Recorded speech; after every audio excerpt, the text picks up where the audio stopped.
प्यारे बच्चों, सुप्रभात। मॉडर्न शैक्षणिक समूह नवादा द्वारा आयोजित ई लर्निंग कक्षा में आपका स्वागत है। प्यारे विद्यार्थियों, मैं प्रवीण कुमार पंकज, आपका हिंदी शिक्षक, आज के पाठ्यक्रम के अनुसार लिंग की चर्चा के लिए लिंग की पहचान, लिंग किसे कहते हैं, इसकी चर्चा हालांकि मैं पूर्व में कर चुका हूं, लेकिन लिंग निर्णय किया कैसे जाएगा, इस पर कुछ चर्चा के लिए मैं इस वीडियो के माध्यम से आपके साथ आपके समक्ष प्रस्तुत हूं। तो आइए हम लिंग की कुछ महत्वपूर्ण बातों को जानें। प्यारे विद्यार्थियों, लिंग का अर्थ जाति या चिन्ह होता है। लिंग का मतलब जाति या चिन्ह होता है। इस रूप में हम कह सकते हैं कि संज्ञा के जिस रूप से व्यक्ति, वस्तु और भाव की जाति का बोध हो, उसे हम लिंग कहते हैं। लिंग जाति के आधार पर अगर देखा जाए तो दो होते हैं, स्त्री जाति और पुरुष जाति। यह प्राय सभी प्राणियों में दो पाए जाते हैं। तो जिस संज्ञा शब्द से स्त्री जाति का बोध होता है उसे स्त्रीलिंग कहते हैं, और जिस संज्ञा शब्द से पुरुष जाति का बोध होता है उसे पुंलिंग शब्द कहते हैं।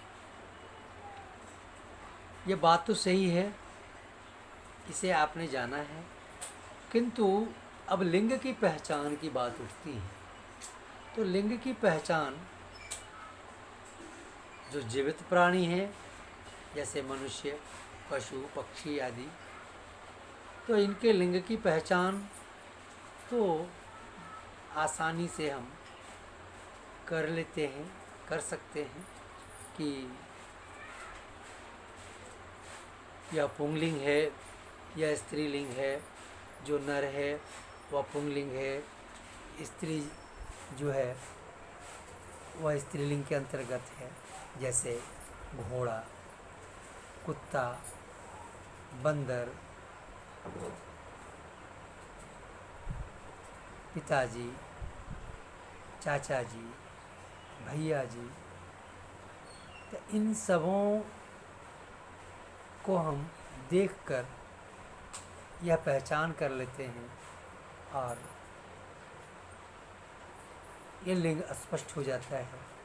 ये सारे जिनकी चर्चा मैंने की, ये सभी पुंलिंग। इसी प्रकार इनके स्त्रीलिंग की बात हो जाए तो घोड़ा, कुत्ता का स्त्रीलिंग रूप होगा कुतिया, बंदर का बंदरिया, पिताजी का माँ या माता जी, भैया या भाई का बहन। तो इस तरह से तो हम कर लेते हैं, लेकिन दिक्कत और परेशानी हमें वहाँ होती है जहाँ यह स्पष्ट नहीं होता, पहचान नहीं पाते। जो निर्जीव हैं या अप्राणी संज्ञा है, वैसे शब्दों के लिंग का पता लगाना थोड़ा कठिन होता है। ऐसे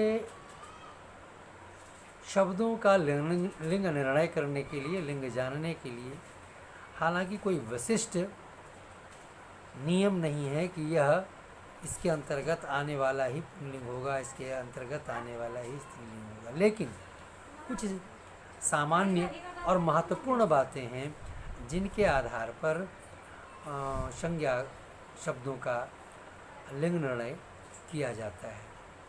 अब जैसे पुंलिंग के रूप में प्रयोग किए जाने वाले कुछ जो संज्ञा शब्द हैं उन्हें समझने के लिए हम इस रूप में जान लें कि देशों के नाम प्रायः पुंगलिंग होते हैं, जैसे भारत, चीन, जापान, अमेरिका, पाकिस्तान, ये सारे जो हैं देश के नाम पुंगलिंग होते हैं।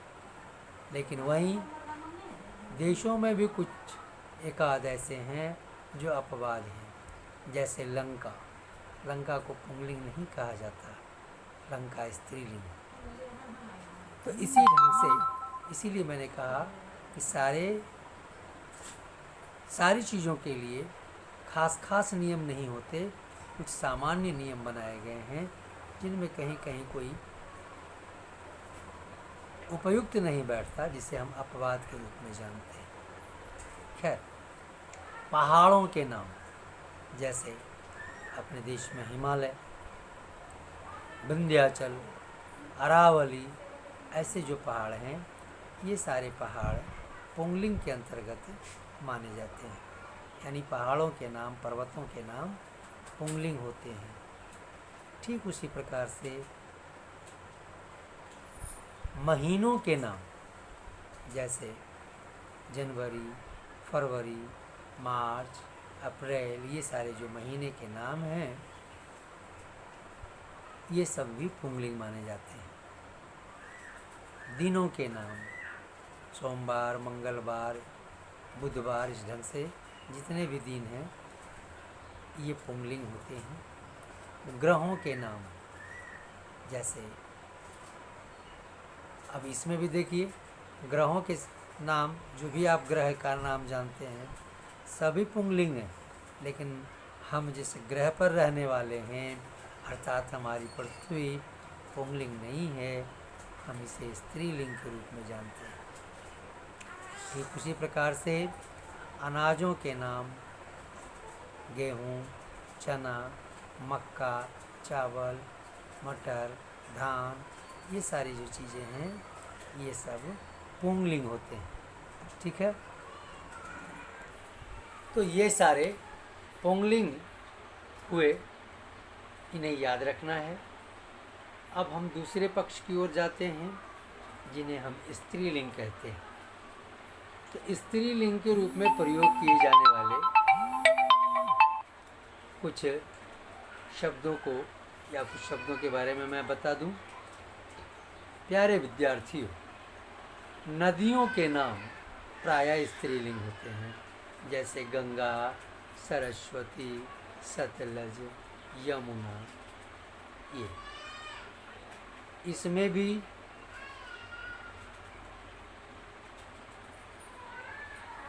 एक दो ऐसे नाम हैं नदियों में भी जो पुंगलिंग के अंतर्गत आते हैं।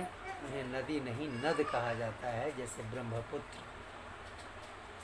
भाषाओं के नाम, बोलियों के नाम और लिपियों के नाम स्त्रीलिंग के अंतर्गत आते हैं, जैसे हमारी हिंदी, पंजाबी, देवनागरी लिपि, हरियाणवी, भोजपुरी, ये सारी जो चीज़ें हैं, ये सब स्त्रीलिंग के अंतर्गत आते हैं।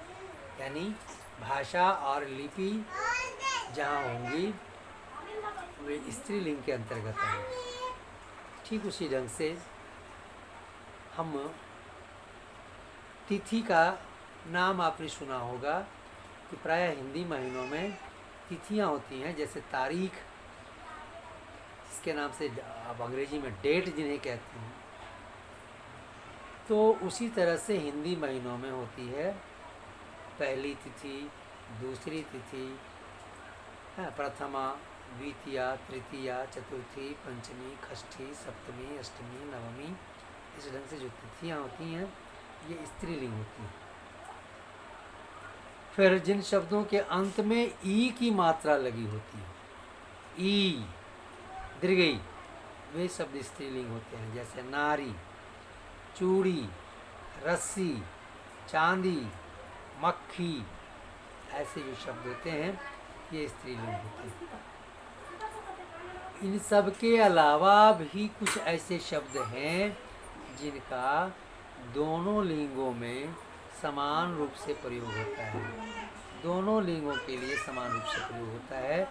जैसे मंत्री, राष्ट्रपति, प्रोफेसर, इंजीनियर, डॉक्टर, पायलट आदि।